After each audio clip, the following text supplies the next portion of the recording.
They looked at him and saw nothing but a stain on the concrete. To the shop owners, he was a rat. To the tourists, he was a cautionary tale. To the world, 12-year-old Leo was less than a ghost. He was waste. He slept in the crawl space beneath a rusted bleacher, eating scraps that dogs wouldn't touch. But when a sunny Saturday turned into a scorching inferno, that waste of a boy saw what every grown man and woman missed. He saw death coming, and while the adults froze in their comfortable cowardice, he charged into a burning merry-go-round to save a little girl and lost his vision doing it.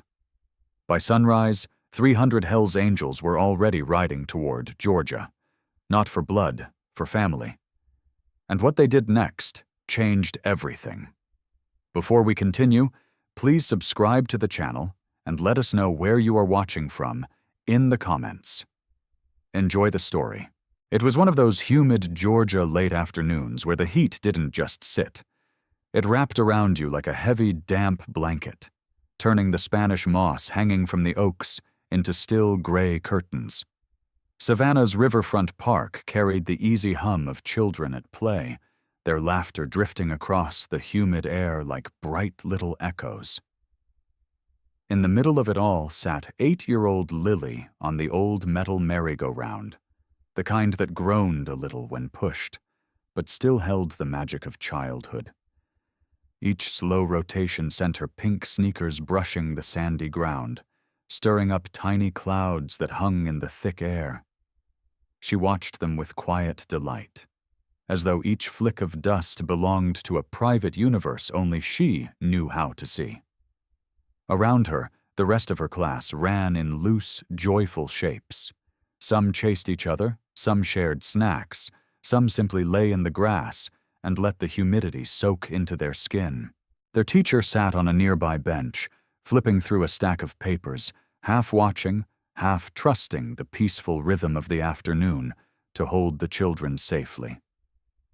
Nothing in that moment hinted at danger or fear or anything that might break the spell. Everything felt suspended, gentle, familiar.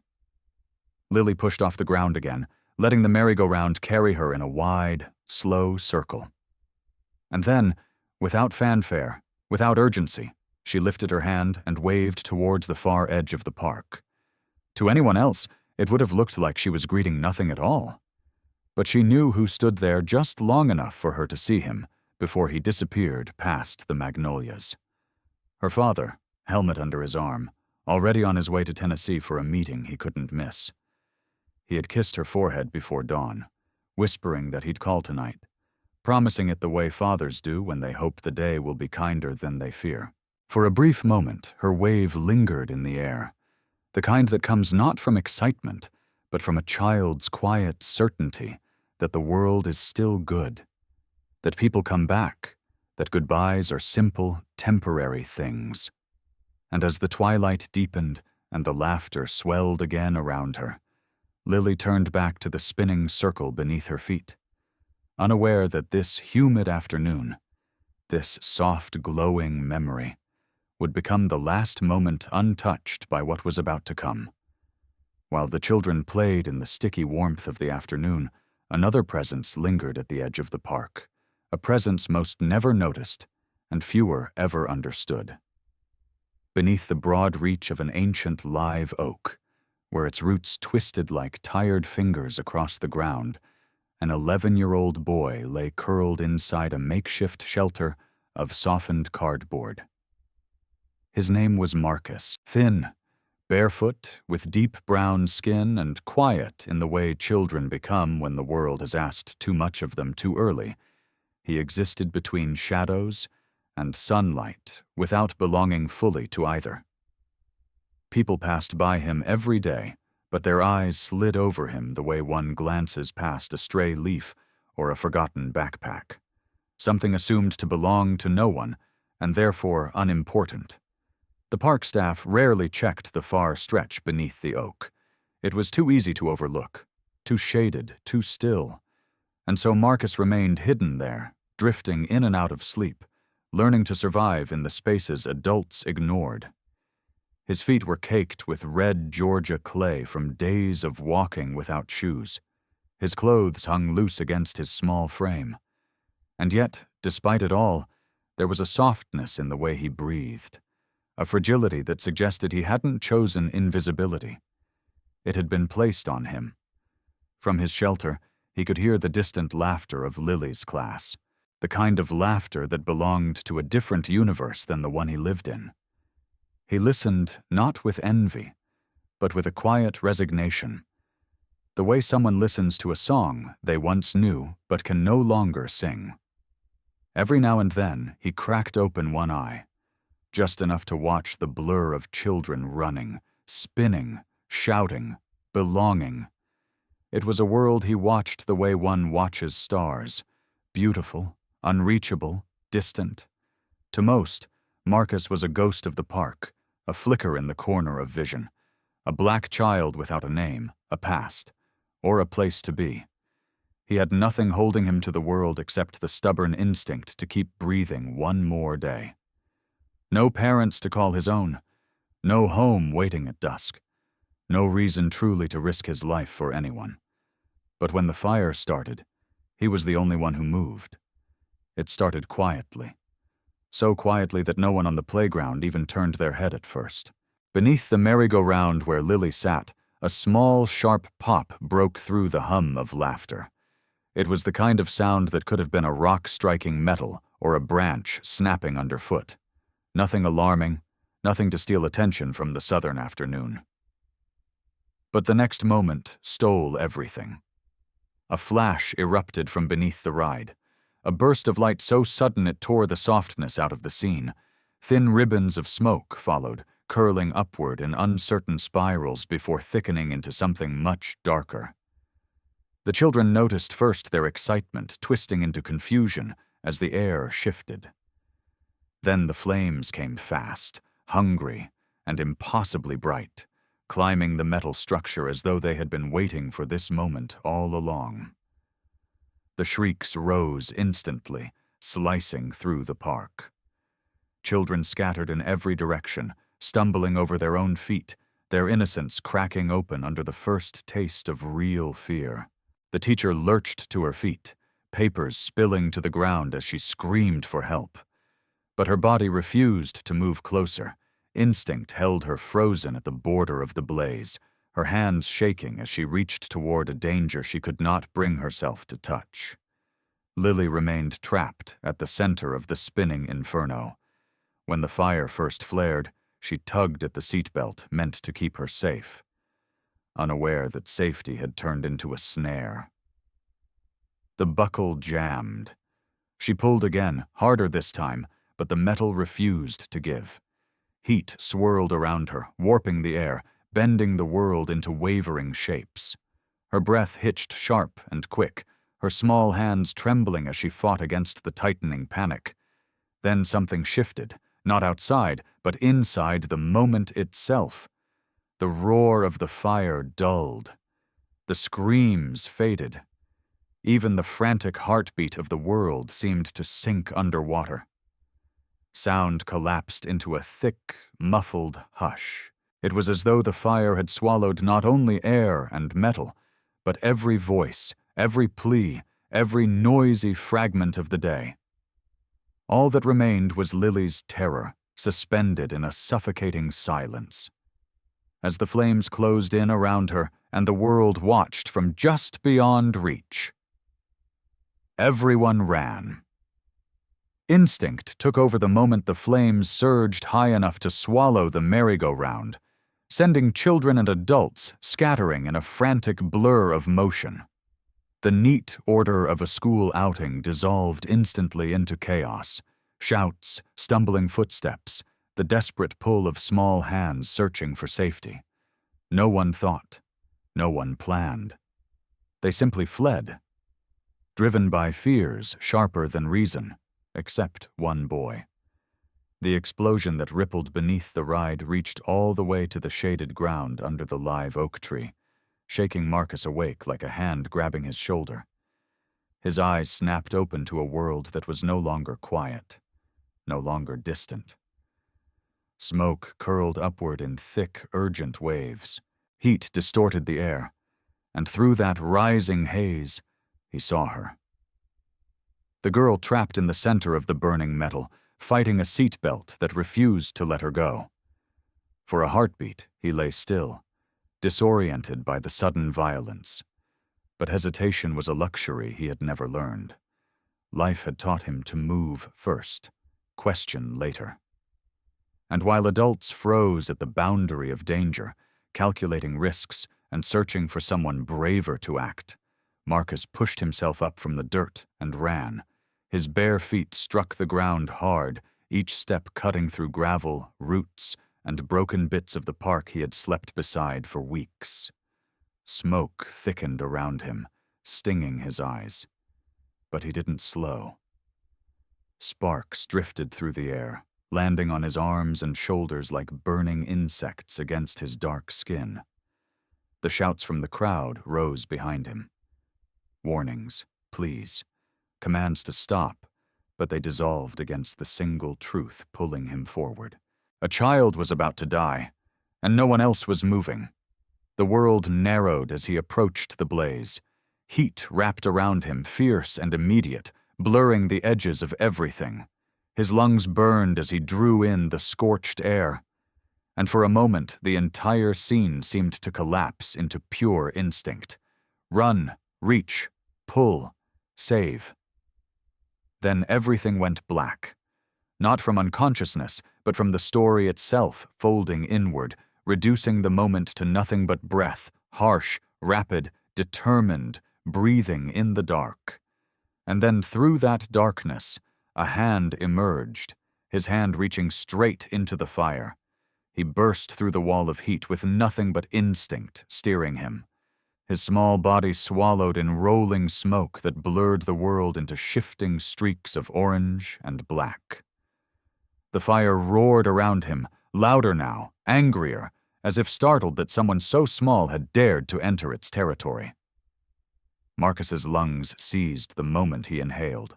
The air tasted like burning metal, harsh enough to claw at the back of his throat, and he doubled forward for a second, coughing hard, fighting the dizziness that tried to pull him down. But then he saw her again. Lily, still strapped to the seat, eyes wide with terror, and his legs moved before his mind could instruct them. He reached her side and grabbed for the belt across her waist. The fabric scorched his palms, but he didn't let go. He pulled once, twice, each attempt shaking with urgency. Yet the buckle stayed locked, unmoved by his trembling hands. Lily let out a small, panicked sound, half cry, half gasp, as the heat curled around them, pressing closer with each passing second. Marcus coughed again, harder this time, smoke filling his vision until Lily became only a shape, a shadow he clung to with sheer determination. He tugged the belt again, setting his jaw as he leaned his entire weight into the motion. His fingers slipped, his breath stuttered, his eyes watered so fiercely he could barely see anything except blurred streaks of color where Lily's face should have been.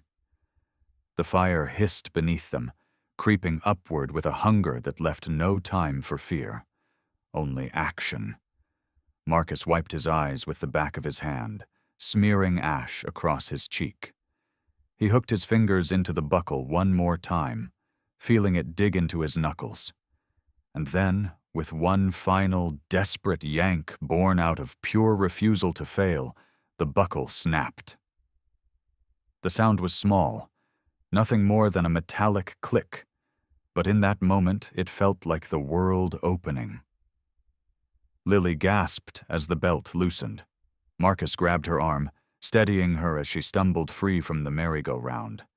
Together they lurched through the burning air, each step a battle. Lily's legs shook beneath her, nearly folding as the heat chased after them.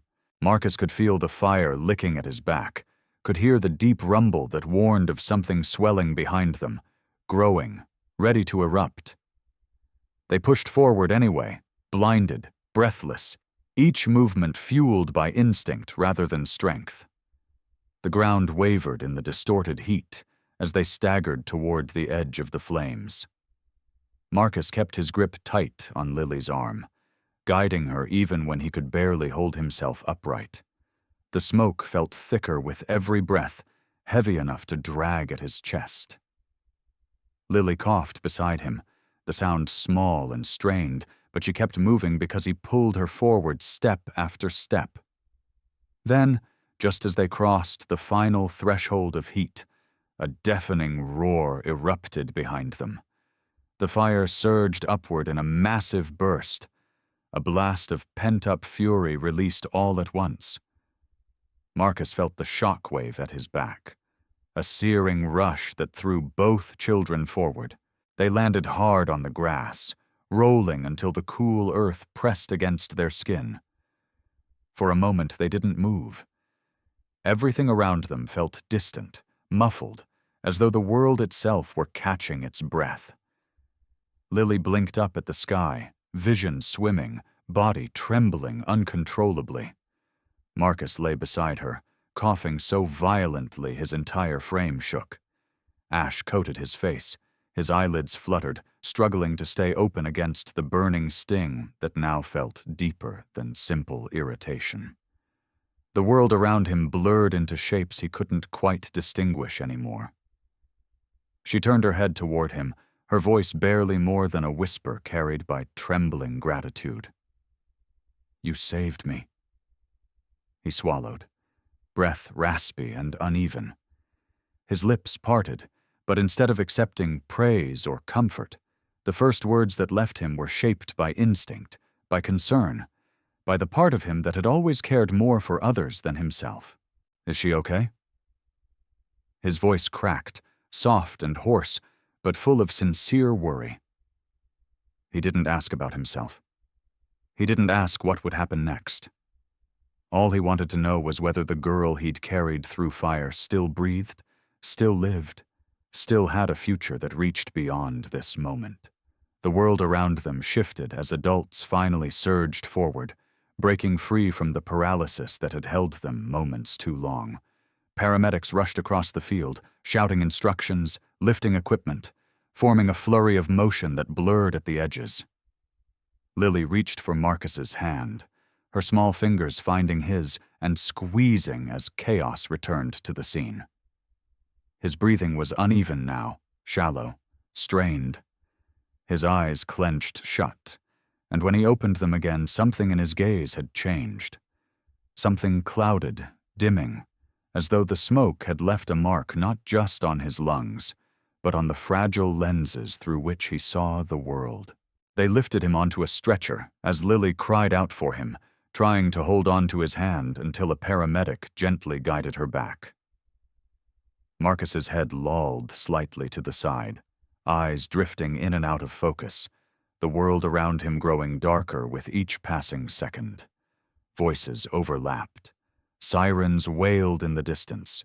Someone shouted for more oxygen.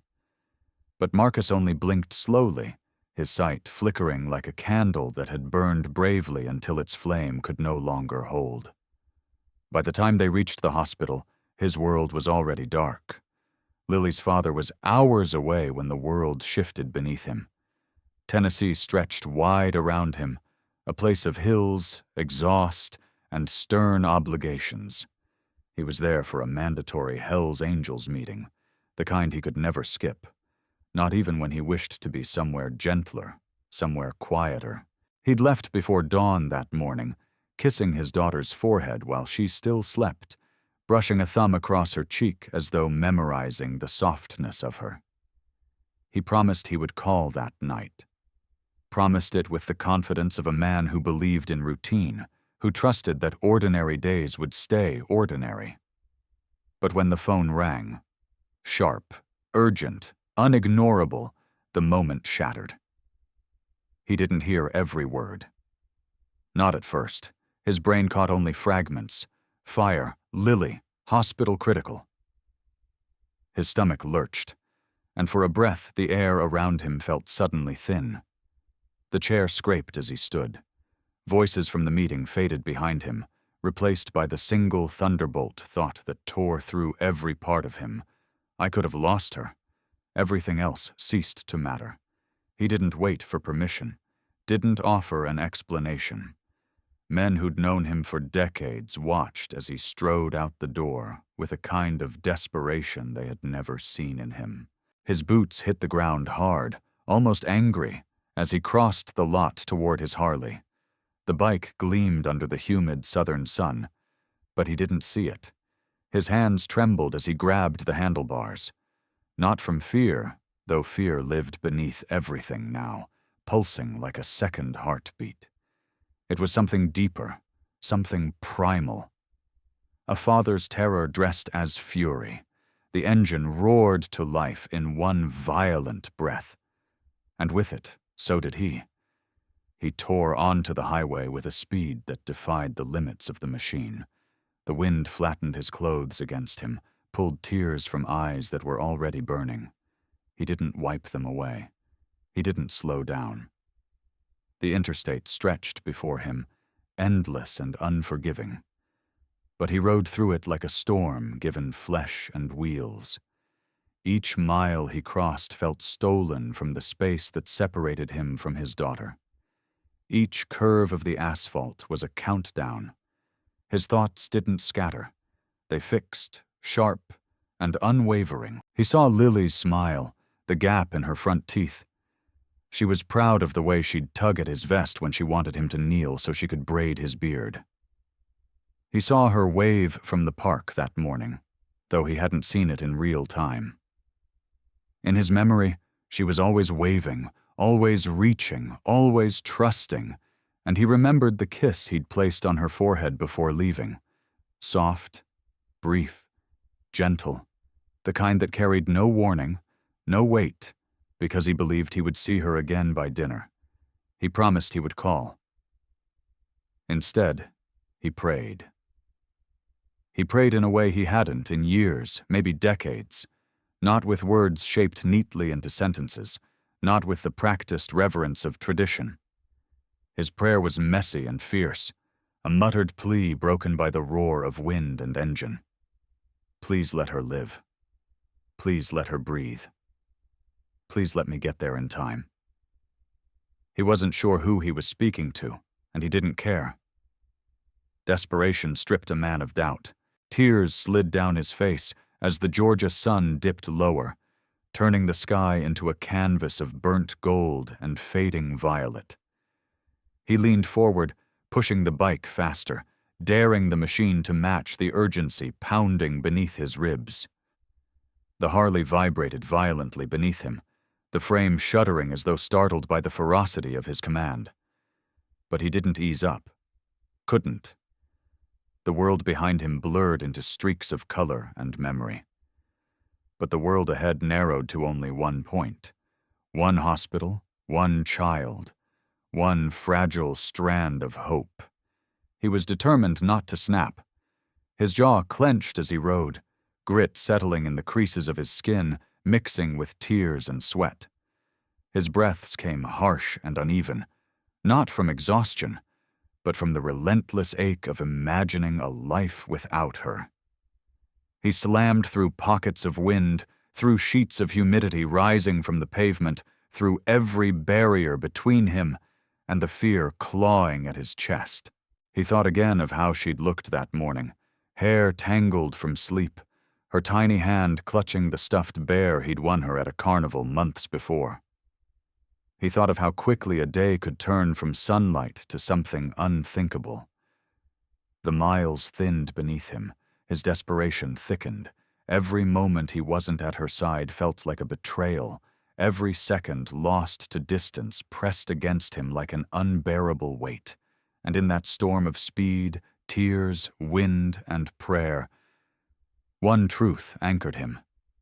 He had almost lost her, and until he knew she was safe, nothing in the world could make him slow. He tore through the hospital doors with the momentum of a man who had ridden across 2 states on nothing but fear. The cold blast of air inside hit him like a wall, stark and sterile compared to the heat pushed through. His boots slammed against the tile floor as he moved down the hallway, scanning every face, every doorway, every shadow for the one thing that mattered. A nurse tried to slow him, to ask who he was looking for, but the urgency radiating from him made words unnecessary. She simply pointed toward a room near the end of the corridor. He didn't walk toward it. He charged. But when he reached the doorway, when he saw what was inside, his body stopped with a suddenness that felt like being struck. Lily sat in a chair pulled close to a hospital bed, her small form curled forward, her hand wrapped tightly around the fingers of the boy lying unconscious beside her. Her clothes were streaked with ash, her hair still smelling faintly of smoke. But she was alive, safe, breathing, and the relief that swept through her father was so powerful it nearly sent him to his knees. He pressed a trembling hand to the doorframe just to steady himself, because seeing her there, untouched by flames, unbroken by the terror she had faced, felt like a miracle dropped straight into his chest. But then he looked at the boy. Marcus lay motionless, his dark face pale beneath the bandages that covered much of his skin. His eyelids fluttered faintly, though not in response to light. His vision had faded long before this moment. His breaths were shallow, tugging unevenly at the oxygen tube beneath his nose. The rise and fall of his chest was fragile, as though each inhale required a decision to keep going. His hands were wrapped in thick gauze, his arms dotted with burns, and his small body seemed swallowed by the hospital sheets. The hardened man, who had endured fights, storms, loss, and the weight of an entire community, felt something in him fracture at the sight. He stepped inside slowly, as though afraid any sudden motion might disturb the fragile stillness of the room. Lily looked up at him, eyes rimmed red, but filled with a quiet strength he had never been more grateful for. She didn't speak. She didn't have to. Her father saw everything in her gaze: fear, relief, gratitude, and something deeper, a fierce protectiveness for the boy lying beside her. He drew closer, standing at the foot of the bed. The closer he came, the more the truth settled into him. Heavy as iron. Marcus wasn't just injured. He wasn't just exhausted or shaken. He was broken in ways no child should ever be broken. What he saw wasn't merely a victim. It was someone who had already lived a lifetime of hard truths before stepping into a fire for a girl he didn't know, and the thought struck him with quiet, devastating clarity. This boy had nothing. No family, no home, no one to rush across state lines for him, no one to fight for him. He swallowed hard as he took in the details. The soot still caught in the boy's textured hair, the faint tremble in his breathing, the curve of his brown fingers around Lily's hand, even in unconsciousness. Gratitude rose inside him like a tide, so powerful it was almost painful. Awe followed close behind, settling deep in his chest. He didn't know this boy, but he owed him everything. A muscle in his jaw tightened as he exhaled, the breath shaking just slightly. He had always prided himself on strength, on being the man who didn't break.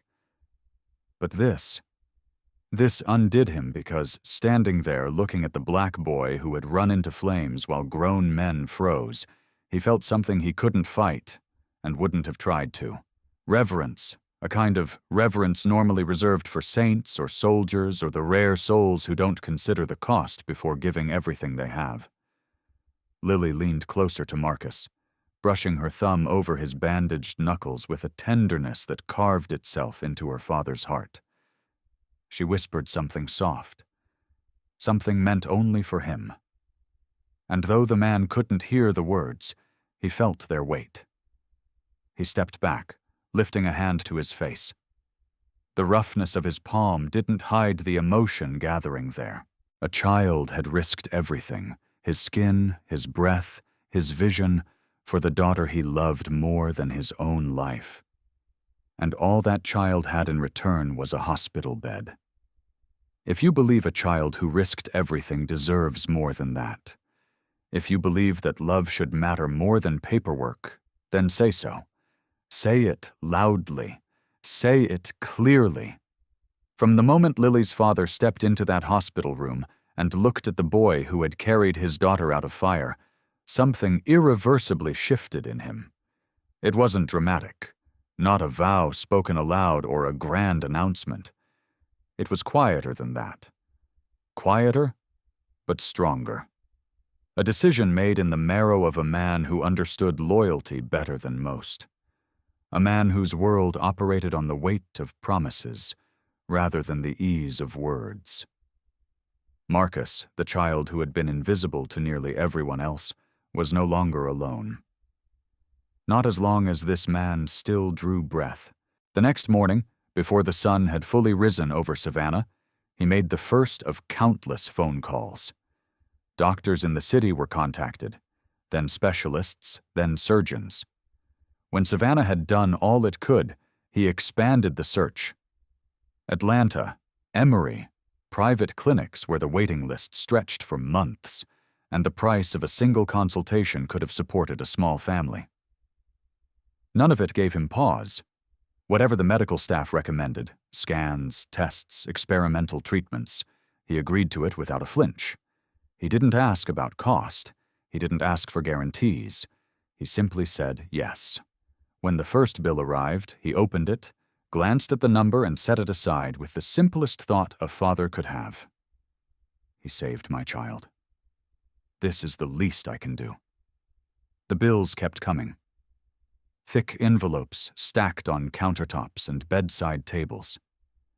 But every one of them was met with the same unshaken resolve. He had spent his life fighting battles that required muscle, grit, and the unspoken loyalty of the brothers who rode beside him. This battle, though quieter, felt no less fierce. He would see it through. Surgeries began.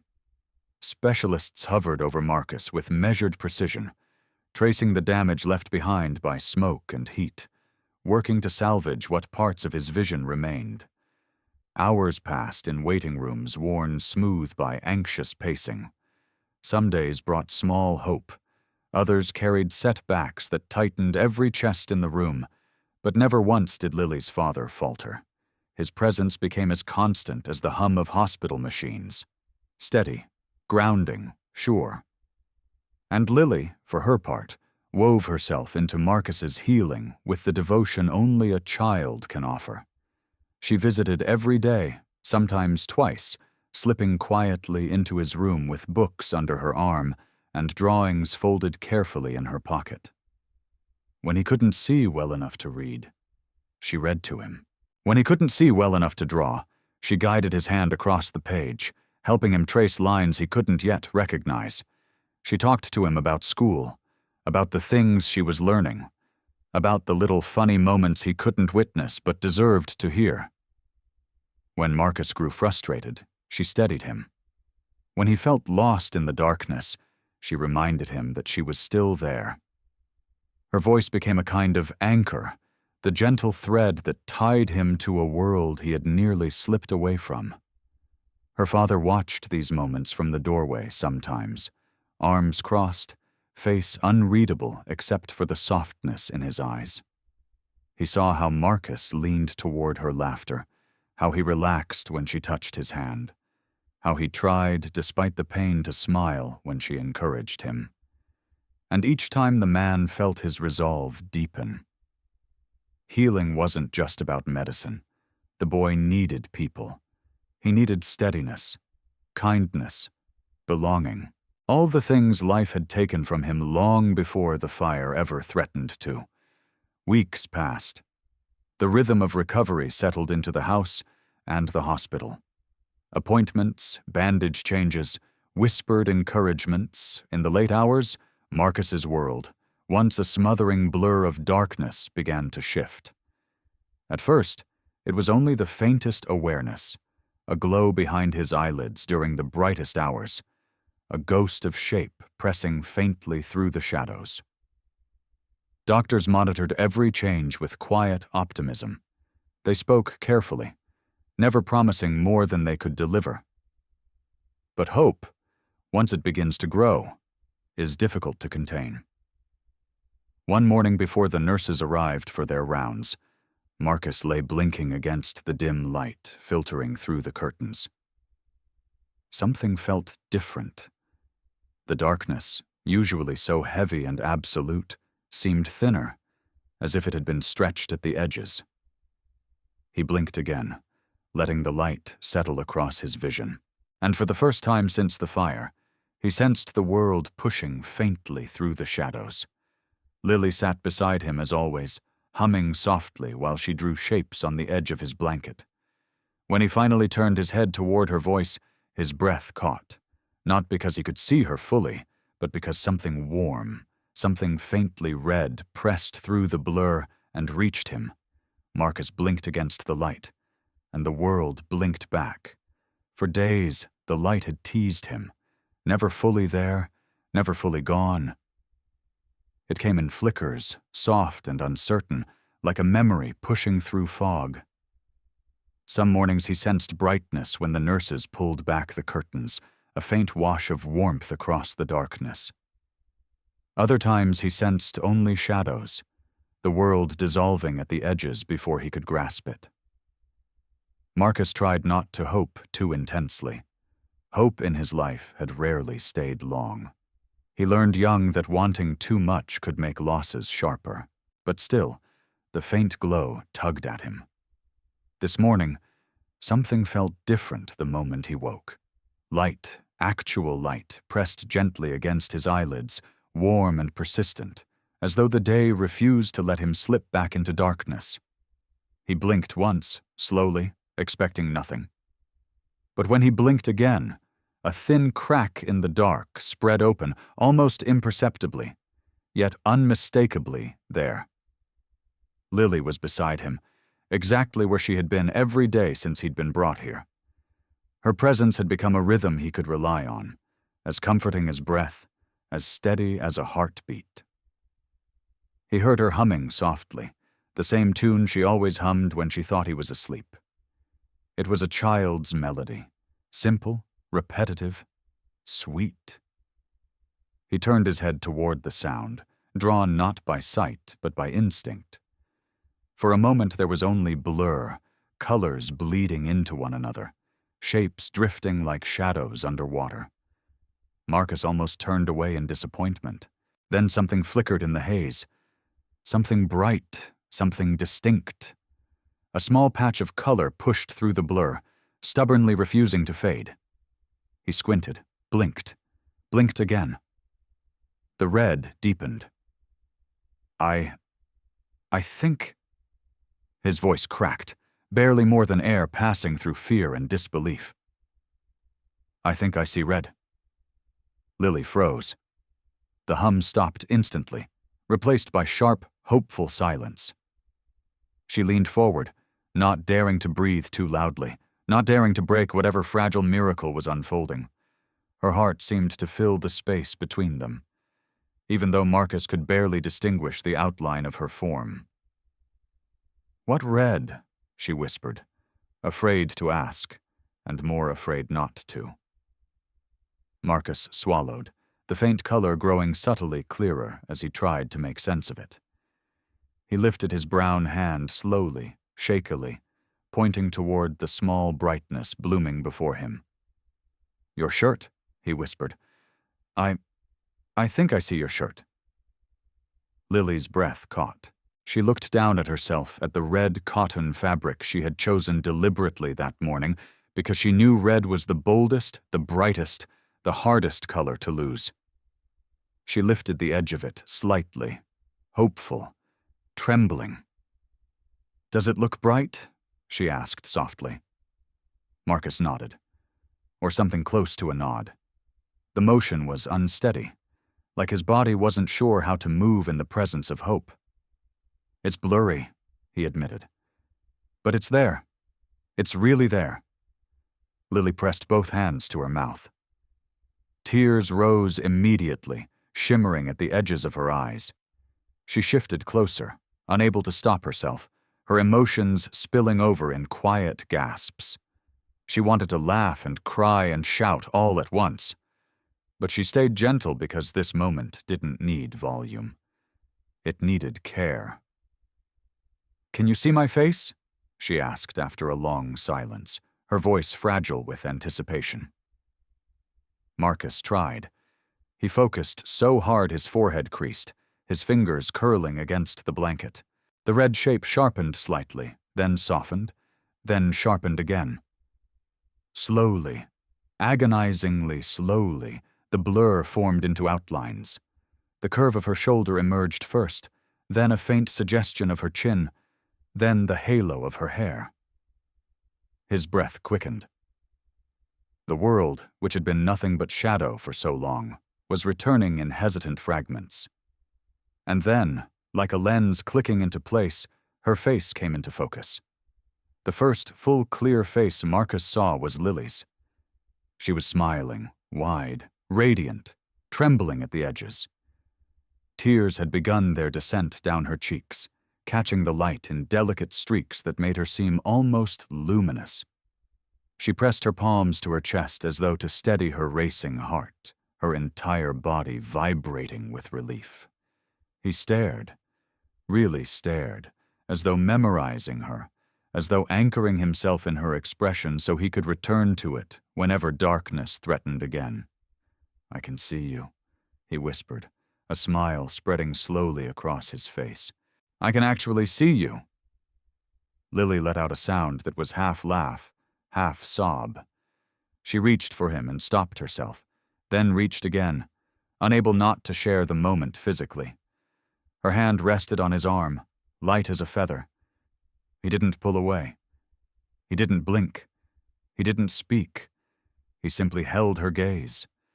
The two of them suspended in a miracle so gentle it almost felt unreal.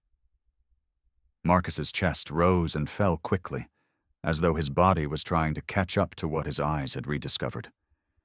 He was overwhelmed by brightness, by emotion, by the raw flood of hope he had tried so long to resist. Lily, who had spent weeks praying for exactly this, felt her entire world tilt into something warmer, safer, possible. She squeezed his arm, grounding him. He blinked again, testing the light, testing the reality of her face. "I thought it was gone forever," he murmured.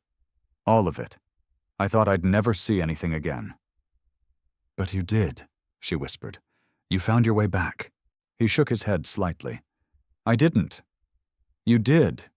You stayed with me." Tears spilled freely down her cheeks. She didn't bother wiping them away. They were proof, evidence that something broken had begun to mend. For a few long minutes, nothing existed except the quiet miracle between them. The boy relearning light. The girl watching him return to a world he had saved her from at the cost of his own sight. It felt like a promise had been kept by the universe itself. A soft reassurance that sometimes suffering leads somewhere brighter. But just as hope returned, the system stepped in. Hope had barely settled into the room, still fragile, still trembling at the edges when the knock came. It wasn't hesitant or gentle. It was precise, official. A sound that sliced through the warmth that had been growing between the children like a thin blade. Lily looked up, startled. Marcus stiffened, sensing the shift in the air, even before he understood the reason. Her father, who had been standing near the window, turned slowly as the door opened. A woman stepped inside, holding a file so thick it seemed to carry judgment in its weight alone. Her expression was neutral in the way only bureaucracy can be. Carefully trained, politely distant, untouched by the human chaos she walked into. She introduced herself quietly, though it hardly mattered. The moment she held up the file, the room seemed to grow colder. She began with facts.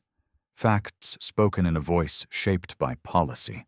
Facts that did not care about fire or sacrifice or the miracle of regained sight. Facts that reduced Marcus, This boy who had nearly died saving a stranger, to a list of absences. No family on record, no legal guardian, no documentation, no permanent address, no proof of school enrollment, no stable place to stay. Each sentence landed like a blow. Lily shrank back as though the words themselves hurt her. Marcus lowered his gaze, shame curving his shoulders, even though he had done nothing wrong. Her father stood very still, but the tension rippling through his arms betrayed the storm rising inside him. The social worker continued, unaware, or perhaps unwilling to acknowledge the emotional devastation unfolding as she spoke. She explained that under state law, a child in Marcus's situation could not remain in a private home indefinitely. Procedures had to be followed. Assessments had to be made. Placement had to be arranged. Temporary, she reassured them. Just temporary. By Monday, she said, he would be moved into state care. Lily's breath shattered. No, she whispered, instantly crying, tears streaming down her cheeks in raw, unfiltered grief. She rushed to Marcus's bedside, gripping his hand as if the contact alone could anchor him to her world. He can't go. He can't. He just got better. He just started seeing again. He needs us. Her father stepped forward so quickly. The social worker flinched. He didn't raise his voice. He didn't threaten. He simply stared at her with a look so fierce, so controlled that it communicated everything he wasn't yet saying. This boy saved my daughter. He is not leaving. But the woman held firm. Policy did not bend to emotion, no matter how righteous. She repeated her lines, softer now but unchanged. Regulations, procedures, mandates, words that felt like stones being stacked on the chest of a drowning child. Then the door opened again. Lily's mother rushed inside, breathless, hair wind-blown from the drive from Macon. She froze when she saw the social worker, then looked at Lily, Marcus, and finally the boy's bandaged face. Something shifted in her expression. Shock, then sorrow, then resolve. Without hesitation, she stepped beside Lily's father, estranged for months, bound by disagreements no child should witness. They stood shoulder to shoulder now, united by something bigger than their fractured past. The social worker looked between them, pausing long enough for her tone to soften, not with compassion, but with procedural regret. She explained again that their feelings did not override the rules. Marcus needed placement, structure, documentation. By Monday. Lily sobbed harder, clutching Marcus's hand with both of hers, as if her small grip could pull him away from the bureaucratic machinery now whirring into motion. Marcus lay still, but the quiet tremor in his lip revealed the fear he tried desperately to hide. He had lived a life trained for instability, but he had never feared losing something the way he feared losing this. These people, this room, this sense of belonging he had never known before. Her father inhaled deeply, his chest expanding with the weight of what he wanted to say. But before he spoke, the social worker closed her file with a soft, definitive click, the kind that carries finality. She left. The door closed behind her. Silence flooded the room, heavy and suffocating. Lily cried openly. Her mother put a shaking hand on her back. Marcus blinked slowly, fighting tears he didn't want anyone to see. And her father, who had ridden across 2 states, who had sworn to himself that no harm would ever touch the boy who saved his daughter, stood in the center of the room, fists clenched so tightly the veins on his arms rose like cords. For a long time, no one spoke. Then something happened. Not loud, not dramatic, but powerful enough to alter the trajectory of everything that followed. Her father walked to the table, pulled out a chair, and sat with a slowness that signaled decision rather than defeat. He opened his phone. He opened his laptop. He spread out blank legal forms and government documents he printed from the hospital's computer. Lily's mother joined him, wordlessly taking half the paperwork. They didn't need to talk. They had already chosen their path. Birth certificates, affidavits, residency declarations, emergency guardianship applications, papers they had never expected to confront now covered the table like a battlefield. Lily sat beside them, wiping tears with the back of her hand, determined to help, even if she didn't understand all the words. No one spoke. There was only the soft, relentless ticking of the clock on the wall, a reminder of the deadline looming, the Monday that threatened to fracture what had only just begun to form. The silence was not empty. It was fueled by anger, by love, by the unwavering belief that injustice could be confronted if you refused to bow to it. Together, without speaking, they prepared for a fight against a system that saw Marcus as a file instead of a child. A fight for a boy who had risked everything when no one else had moved. The clock ticked on, and the family worked, determined, united, unbroken. The papers spread across the hospital table had grown into something larger than forms and ink. They had become a quiet battlefield. Each signature, each line filled in, each document reviewed and corrected carried the weight of a promise none of them had spoken aloud yet, but all of them felt in their bones. The room was thick with tension, determination, fear, and a kind of stubborn hope that could only exist when people refused to surrender someone they loved. Lily sat on the edge of the hospital bed, her fingers trembling as she wiped her eyes. She had cried so much she felt wrung out, like her heart had been squeezed and left tender. She glanced at Marcus, who was resting quietly, his breathing soft, his eyes half closed as though exhaustion had finally settled over him. She didn't want him to know how scared she was. She didn't want him to see the tears.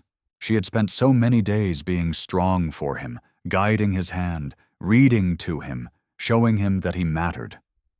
Now, faced with the idea of losing him, she felt small in a way she hadn't felt in years. Her mother stood behind her, hands on her shoulders, steadying her without words. She too was fighting emotion, her eyes red, her breath unsteady, but she held herself upright for her daughter's sake, for Marcus's sake, and for the man she once loved, who now sat hunched over the table, shoulders tight with the weight of everything he was trying to carry at once. He hadn't said much in the last hour. He didn't need to. His silence had its own gravity. But Lily watched him. She watched the way his jaw clenched when he read a line he didn't understand. She watched the way his fingers tightened around the pen, as if it were a weapon instead of a tool. She watched him wrestle with the system, refusing to be intimidated by it, refusing to let bureaucratic lines separate a child from the only place he had ever been wanted. Finally, he set the pen down and pressed both hands flat on the table. The room seemed to inhale. His breath trembled as he lifted his head. And when he spoke, his voice was heavy, not with anger, but with something far more raw. Lily cried. He said softly, looking first at his daughter. And I watched her cry like her whole world was breaking. He turned slightly toward his wife. The distance between them softened by shared exhaustion and new clarity. Her mother stood beside her. He murmured, voice thickening, trying to hold her together. Then he looked at Marcus, and everything inside him cracked open. Her father clenched his fists. He said quietly, almost narrating his own despair. Because he knew that this black boy had done something no one else had the courage to do. His voice caught. The room stilled. Marcus blinked up at him, confusion and fear intertwining in his expression. He didn't understand the laws, the forms, the policies hovering like storm clouds above him, but he understood tone. And the tone in this man's voice, this man who seemed made of steel and leather and unshakable loyalty, made his heart pound. The father stepped closer to the bed. He looked at Marcus. Really looked at him. The way one looks at someone who has altered the course of their life without ever meaning to. Then he said the words that silenced the room. "He saved my kid. Let me save him." The sentence didn't echo. It didn't need to. It settled instead, deep and resonant, like something ancient finally being spoken aloud. His voice cracked on the last word, the fissure revealing the depth of everything he felt. Gratitude, fear, devotion, a kind of fierce protectiveness that could not be legislated out of him. Lily burst into tears again, but these were different. Shocked, grateful, overwhelmed.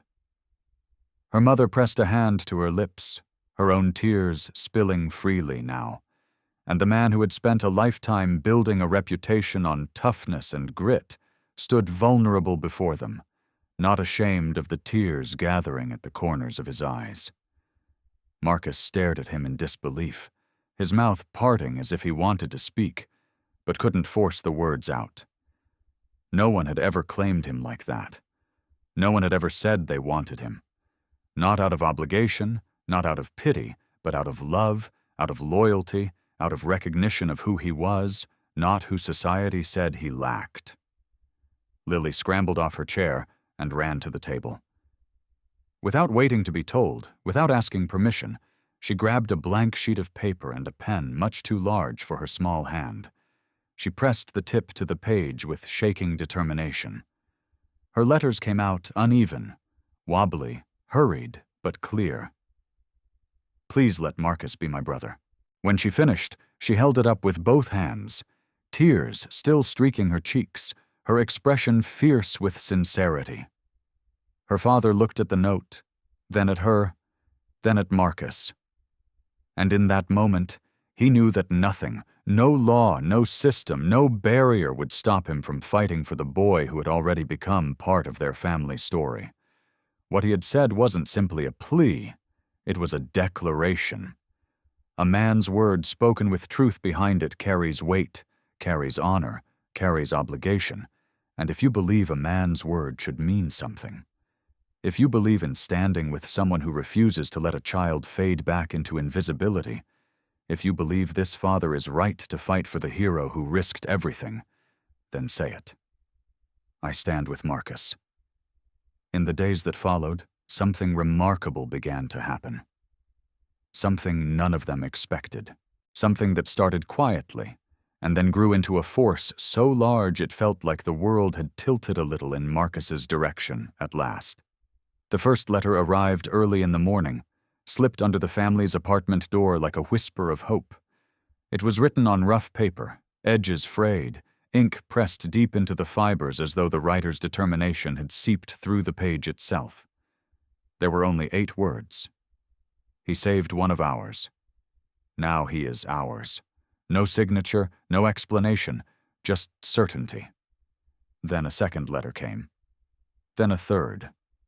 By the end of the day, a small stack had formed on the kitchen table. Envelopes smudged with road dust, bent corners softened by long-distance travel. Stamps marked from cities stretching across Georgia, Tennessee, Alabama, Florida, and beyond. Some were neat. Some were nearly illegible. All were written by hands that understood loyalty in a way most people never would. The biker community had learned about Marcus, and they did not stay silent. Weathered hands wrote long into the night.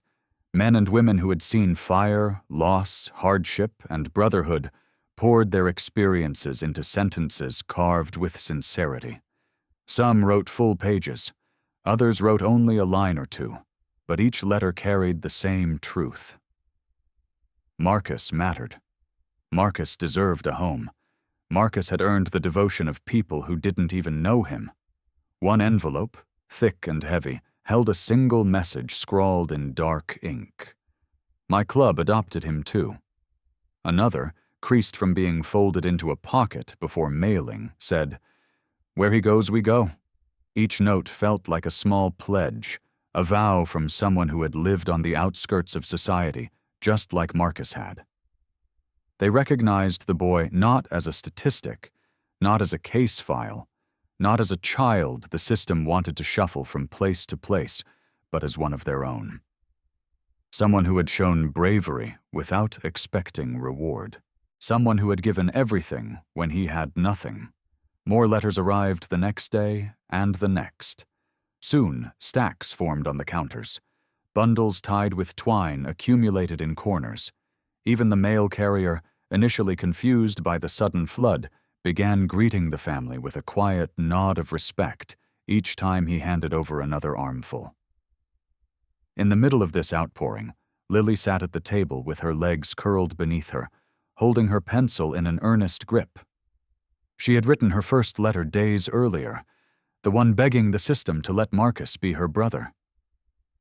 But now she wrote again, her small handwriting struggling to stay straight as she concentrated. She wrote about the fire. She wrote about Marcus's bravery. She wrote about the fear she'd felt. She wrote about the way he smiled now, softer, like someone who was finally beginning to believe he belonged somewhere. When she finished, she added one more line. 5 words that felt older than her age, heavier than her hand. Please don't take him away. She folded the paper carefully and placed it atop the growing pile. Her father watched her silently from the doorway, emotions swelling in him in a way he could not articulate. He saw the letters, hundreds of voices rising like a chorus, and felt something he had not expected. Awe. This wasn't a fight he was waging alone. This wasn't his burden to shoulder quietly. People who lived by codes of loyalty had recognized what he had recognized immediately. Marcus was worth fighting for. And somewhere in an office across the city, the judge assigned to the case began receiving the letters too. At first, only a small stack appeared in his inbox, some forwarded by social services, others delivered directly. He raised an eyebrow at the weight of them, but then he read one, then another. He recognized sincerity immediately. Judges developed that instinct the way doctors feel for pulses. These letters were unpolished, but truthful in a way that pierced through the sterile language of legal briefs. They spoke of brotherhood, of sacrifice, of community responsibility. They spoke of a child who had stepped into danger without thinking, and a family willing to rearrange their lives to give him stability. The stack grew taller. The judge placed the letters aside for a moment, telling himself he would resume later, but he paused longer than expected. He lifted one envelope again, not because he had to, but because something in him was stirred, not by the spectacle of support, but by the sincerity of it. More envelopes arrived, delivered in batches, heavy enough that his assistant made a joking comment about buying a new storage bin. But the judge didn't laugh. He sifted through each letter with the same thoughtful expression, taking in not just the words but the heartbeat behind them. He wasn't a man easily swayed by emotion. His job required clarity, structure, adherence to the law. But he was also a man who believed that humanity had its place in the courtroom. And what he saw in these letters, what he felt in the raw, messy, earnest voices of strangers, was humanity at its most undeniable. Late one evening, after the courthouse had emptied and the fluorescent lights cast a dim glow across his desk, the judge sat alone with the letters. He removed his glasses and rubbed the bridge of his nose, fatigue settling heavily on him. Yet he reached for another envelope anyway, compelled by something deeper than obligation. He opened it, read, closed his eyes. Then he looked at the stack again. This wasn't noise. This wasn't pressure. This wasn't sentimentality. This was testimony, not written by lawyers, but by lives that had intersected with something extraordinary, something too real to ignore. He exhaled slowly, paused, And for the first time, he looked at the pile not as paperwork, not as interference, but as evidence. Evidence of a community, evidence of love, evidence of a boy the world refused to abandon. The letters waited before him, patient, steady, powerful. And the judge, with the weight of decision gathering in his eyes, finally leaned back in his chair and studied the stack as though seeing it for what it truly was. A reason. The courtroom felt colder than it should have, too still, too polished, too quiet for a case born from fire and fear, and the desperate loyalty of a little girl who refused to let go. Marcus sat between Lily and her father, small dark hands folded in his lap, shoulders hunched as though trying to take up as little space as possible. He wore clean clothes today, the soft kind chosen carefully by Lily's mother. But even covered in cotton and denim, he looked fragile, like one strong gust could scatter him. Lily held his hand. She didn't hide it. She didn't loosen her grip when people stared. She sat upright, chin trembling but determined, as though she were holding herself together through sheer force of will. Her parents sat on either side of the children, no longer divided, no longer hesitant.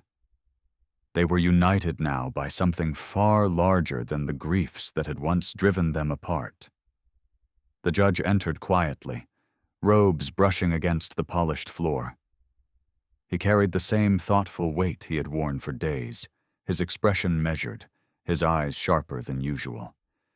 He set the stack of letters, dozens of them, tied neatly with twine, on the desk beside him.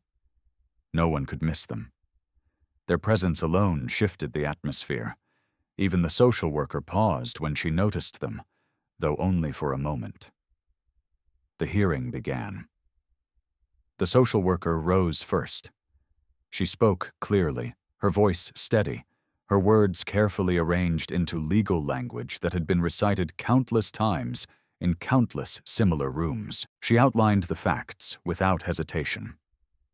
Marcus had no verified relatives, no guardianship documentation, no permanent residence, no scholastic records. She emphasized that the system was designed to protect children like him through established procedures, not emotional impulses. Temporary placement, she said, was necessary, legal, standard. Her tone never wavered. She explained that while the family had shown extraordinary compassion, compassion could not override statutory requirements. She spoke of forms, of deadlines, of protocols built to keep vulnerable children safe. She insisted she understood the emotions in the room, but understanding did not equate to bending rules. Lily's father clenched his fists beneath the table. He breathed through his anger, a slow inhale and exhale, each breath measured to prevent the eruption building inside him. Every word that reduced Marcus to a line on a form felt like a slap. But he said nothing yet. Not now. Not while the judge listened with such deliberate care. The judge did not rush her. He did not interrupt.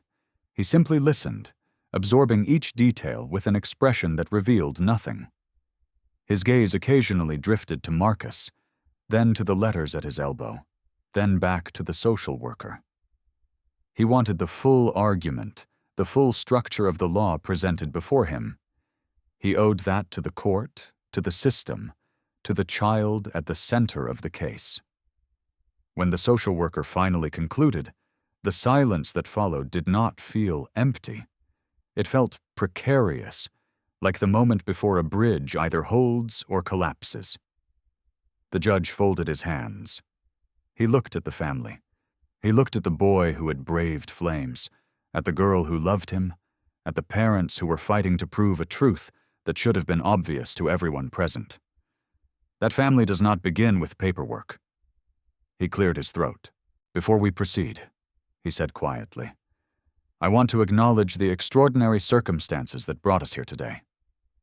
Lily squeezed Marcus's hand. Her father leaned forward. Her mother held her breath. But before the judge could continue, before he could offer his interpretation, analysis, or even invite the next statement, a knock echoed through the courtroom. It was soft at first, unexpected, but it cut through the room like a blade slicing tension clean down the middle. Heads turned. The bailiff looked toward the door, confused. Even the judge paused mid-sentence. Another knock followed, firmer this time, more purposeful. The social worker frowned, flipping through her file as though expecting some procedural detail she had overlooked. Lily stiffened in her seat. Marcus looked toward the sound instinctively, his heart beating too fast, too loud. The judge raised a hand gently, signaling for the room to still. "Come in," he said. The doorknob turned.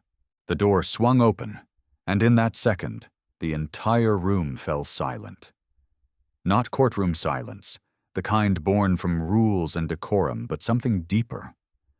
The kind of silence that precedes revelation.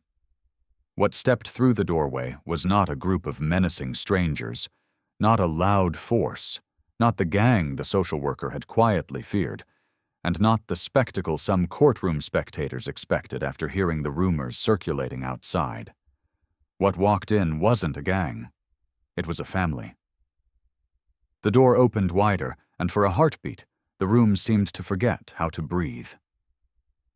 One man stepped through first, broad-shouldered, weathered, calm. He didn't speak. He didn't need to. The set of his jaw, the slow deliberateness of his stride, the unmistakable patches on his vest already told the story. Then another man entered behind him. Then another, then another. The courtroom shifted, chairs creaking as every person inside instinctively leaned forward. Murmurs rose and fell in the space of seconds, hushed quickly by the sheer gravity of what was unfolding before them. They kept coming, not hurriedly, not with spectacle, but with a steady, purposeful solemnity that washed over the room in waves. Rows of men and women wearing leather vests marked with years of miles, stories, losses, and loyalties filled the aisle like a river of quiet resolve. Their boots struck the floor in a rhythm that felt almost ceremonial, a heartbeat echoing through marble and wood. 100, then 200, then more. By the time the last of them entered, over 300 Hell's Angels had filled nearly every available seat in the courtroom. They sat shoulder to shoulder, hands resting on their knees, heads bowed not in submission, but in reverence. For the boy who had risked everything, for the family who stood for him, for the truth they had come to witness. They were not loud. They were not armed. They were not here to intimidate. They were here to be seen. A presence, a statement, a unified declaration that this child, this small, brave, overlooked black boy, was not alone anymore and would never be again. The judge, who had remained composed through the arguments, the reports, the legal tension, and the emotional weight of the morning, stood utterly still. His eyes traveled across the room, taking in the magnitude of what had just unfolded for a long moment. The man who had presided over hundreds of hearings, thousands of decisions, and countless human stories could not find his breath. When he finally did, it came out as a whisper, scarcely loud enough for the closest row to hear. "I've never seen anything like this." Lily clung to Marcus's hand, her small fingers trembling with awe. Marcus sat frozen, overwhelmed by the enormity of it all. The silent rouse, the steady eyes watching him with something that looked astonishingly like pride. He had lived most of his life unseen. Now he was surrounded by 300 people who had come from miles away to make sure the world did not look past him again. This was not force, not intimidation, not fear. This was love.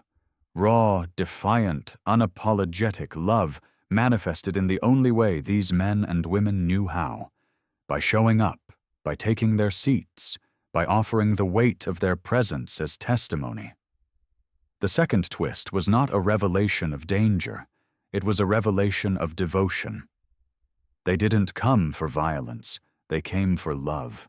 The courtroom felt suspended, every breath held, every heartbeat waiting, every eye watching the judge as he looked from the towering rows of bikers to the small boy seated at the table before him.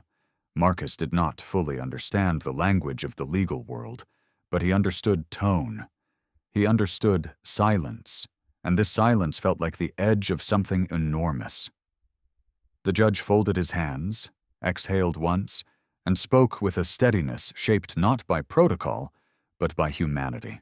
He acknowledged the arguments presented, every regulation, every requirement, every concern outlined by the social worker. He acknowledged the gravity of making a decision that would alter a child's entire life. He acknowledged the immense show of community, though he made clear that sheer numbers could not decide a case of this nature. Then he paused. His gaze softened when it fell on Marcus.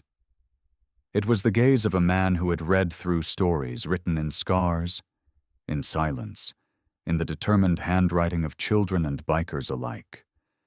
He had weighed facts, but he had also weighed truth. And finally, in a voice that resonated through the wood and marble, he delivered his decision. Marcus would not be removed. Marcus would not be sent away. Marcus would not return to invisibility. He would be adopted. A small sound broke from Lily, a gasp shaped by pure relief, the kind of sound that burst from a heart too young to hide anything. Her father bowed his head, shoulders shaking with a breath he had been holding since the fire. Her mother pressed a hand to her mouth, tears slipping free in quiet recognition of the moment they had fought so hard for. The judge continued, his tone gentle but firm. Marcus was not being adopted because he had saved a biker's daughter. Acts of heroism, however extraordinary, did not determine a child's right to belong. The decision was made for one reason only, because Marcus deserved a home, a real one, a permanent one where he was wanted, not tolerated, held, not handled, loved, not supervised. When the gavel finally came down, it wasn't the end of a hearing. It was the beginning of a life. Lily launched herself into Marcus's arms, hugging him with a fierceness that made him sink into her warmth, his breath hitching against her shoulder. Her father gathered them both in, and her mother wrapped her arms around all three. For the first time in his life, Marcus found himself held in a family that felt whole, not because it was perfect, but because it chose him. They walked out together, hand in hand, Lily on one side, her father on the other. Marcus blinked as sunlight washed over him, warm and bright. His vision, clearer now than in months, caught the shimmer of the world returning to him. He lifted his face into the light, eyes soft with wonder. He had once been called invisible until he became unforgettable. The day after the verdict dawned brighter than any Marcus could remember. Not because the sun was different, not because the air felt lighter, but because for the first time in his life, he woke in a world where he was not temporary, not a case, not a burden, not a child waiting to be moved somewhere else. He woke in a world where he belonged.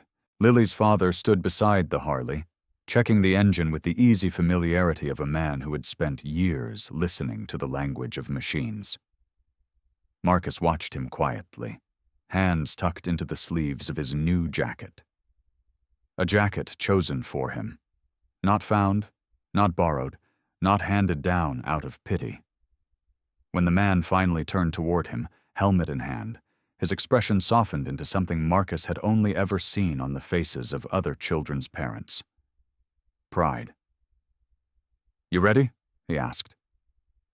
The words were simple, but Marcus felt them settle into him with a weight he wasn't used to. An anchor, not a chain. He nodded, unable to trust his voice at first. When the man lifted him onto the bike and secured the helmet, Marcus felt a thrill of disbelief. This wasn't a dream. He wasn't watching someone else live a moment like this. It was his turn now. The engine rumbled to life beneath them, vibrating through Marcus's bones. He wrapped his arms around the man's waist, holding tight, not because he was afraid of falling, but because holding on felt right, felt safe, felt like trust. Lily stood on the sidewalk, bouncing on her toes, excitement glowing from her like warmth. She waved so energetically her whole body moved with the gesture. Marcus waved back, the smile rising on his face, unbidden, unforced. It simply came, bright, astonished, full. Her father revved the engine once, a gesture as familiar to him as breathing. And Marcus felt laughter bubble up in his chest. Not the small, guarded laugh he'd once given to avoid drawing attention.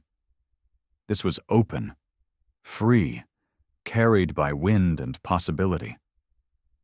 The bike rolled forward. The wind rushed past him, tugging at his hair, lifting his spirits in ways he didn't know were possible. He leaned into it, letting it cradle him, letting it teach him something he never learned on sidewalks or under oak trees. That movement could feel like freedom. That speed could feel like joy. That the world could expand instead of collapse. With every mile they traveled, something inside him loosened. Fear, doubt, the memories of nights he had slept alone in places no child should ever have to call home. The road stretched wide and open before them, and he pressed his cheek lightly against the man's back, letting the steady rise and fall of each breath reassure him. He didn't have to wonder anymore where he would end up. He didn't have to brace for the next loss. He didn't have to keep his belongings packed in his mind, ready to move again. He was wanted. He was chosen. He was home. And for the first time in his life, he knew exactly where he belonged. In the end, when the dust settled and the fire became a memory rather than a wound, the story did something no one expected. It grew. It traveled. It reached people who had never set foot in Georgia, who had never met Lily, who had never heard Marcus's name spoken aloud before. It moved through communities, conversations, late-night messages, shared videos, and whispered retellings. Not because it was sensational, not because it was dramatic, but because it revealed something people are often desperate to believe. That goodness still exists, even in the unlikeliest corners of the world. Marcus's smile, once timid, once hidden, became the final image people carried with them. It wasn't the smile of a boy who wanted attention. It was the smile of someone who had survived fire, loneliness, and invisibility, and had somehow emerged with a heart still open.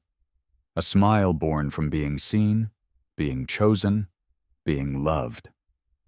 A smile that made people stop scrolling for a moment and breathe a little deeper. And as his story traveled farther, something remarkable followed. People listened, people cared, people shared it not because they were told to, but because they felt compelled to show someone else that compassion could still change the shape of a life. They wanted others to see what they had seen. A black child who stepped into flames without a second thought, and a community that rose around him with a fierceness built from loyalty rather than obligation. This story spread because people refused to look away. If you believe stories like this should be told, if you want more tales of unexpected heroes and real redemption, smash subscribe because trolls don't cry at happy endings. It isn't a gimmick, it's an invitation, a quiet reminder that sometimes the world needs to be flooded with stories that heal instead of harm, that mend instead of divide, that illuminate the quiet heroes living in shadows. Marcus's face lingers in memory, smiling, hopeful, whole again. His story is no longer just his. It belongs to everyone who refused to let him slip back into the margins. Everyone who saw not a homeless boy, not a burden, not a statistic, but a child who had everything taken from him and still chose to give everything he had. So the final call is simple. offered gently but firmly. If you believe kindness should be answered with loyalty, if you side with the boy who had nothing but gave everything, comment, "I stand with Marcus." And if you want more stories that restore your faith in humanity, subscribe. The algorithms favor noise. We favor truth. And with that, the tale of a boy once invisible becomes exactly what it was always meant to be: unforgettable.